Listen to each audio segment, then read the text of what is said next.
London is a crazy place, man. It's really good in some respect, and you know it's not so good in other respects. I think one thing that is amazing about London is the fact that it's such a cosmopolitan city. It's so multicultural, and you know the divide between rich and poor is relatively not that bad. But you know, as somebody who's grown up in like projects, you can always stare across the road and see that beautiful row of nice detached houses. And I think, you know, growing up in South London, I was able to see that from my estate. And I could see the row of beautiful houses with the 2.4 family, with a Range Rover outside.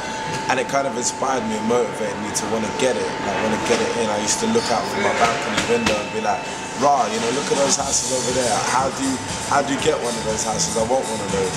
And that's what growing up in London was like. Other than that, man, lots of culture. You know, you have Asians, you have Chinese, you have blacks, whites, mixed race, everybody. You know, every Africans, Jamaicans. It's all one melting pot for culture, and I love England.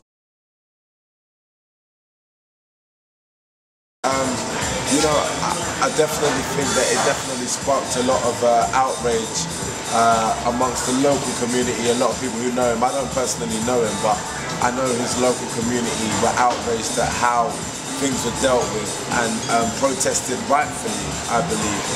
But then obviously after a couple of days, I think, you know, just hooligans, people who just wanted to be part of the riot without actually knowing the cause, got involved, and the riots just got stupid after a little while, you know.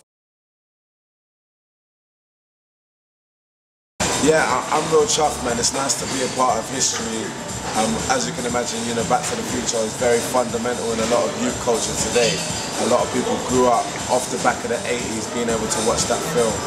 And, you know, for me, I just think, you know, bearing that in mind and obviously bearing the fact that it was going to go purely to charity and anything that was spent that day would be doubled by the owners of Google, I just thought it'd be kind of cool to own a little part of history. And you know, in the future, I definitely want to be someone who collects memorabilia and collects fun and cool stuff. And for me, that was my first addition to my collection. You know, like the first thing I could buy to sort of start up a beautiful collection. So I'm very happy, man. Very happy to own a part of some amazing history. So basically the Yes campaign is based around Lucozade. Lucozade is an energy drink. And basically, I mean, I live by it, man. You know, anytime I'm about to do a show, I drink Lucozade. Whenever I come on stage, I have a little bit of Lucozade.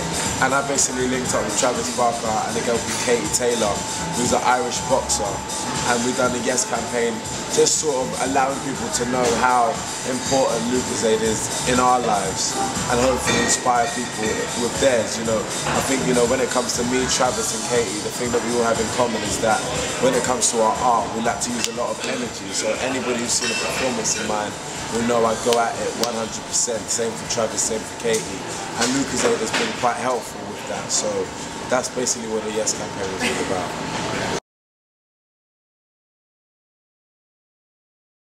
Well, growing up, I mean, I'm part of the whole new school era. So I grew up listening to a lot of Eminem, a lot of DMX, a lot of Busta Rhymes. From the UK, Dizzy Rascal, the So Solid Crew. A lot more recently, I've been listening to the Little Ways, the Drakes, the Nicki Minaj's, and that's pretty much it, you know.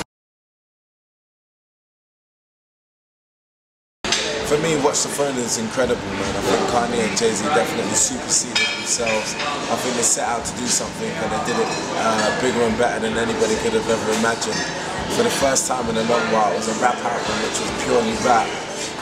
You know, the songs weren't transformed into pop songs or songs for the radio, and you have to admire that. I think, you know, Jay-Z and Kanye have got to that position in their career where they're realistically allowed to have fun. They have enough money to back their own projects, they have enough money to not worry about, you know, delivering for a record label or going on tour or whatever. And it literally feels like they had fun on that record, especially Jay-Z. Jay-Z sounds on that album like he definitely let his hair down on that one, and it was a lot of fun to listen to.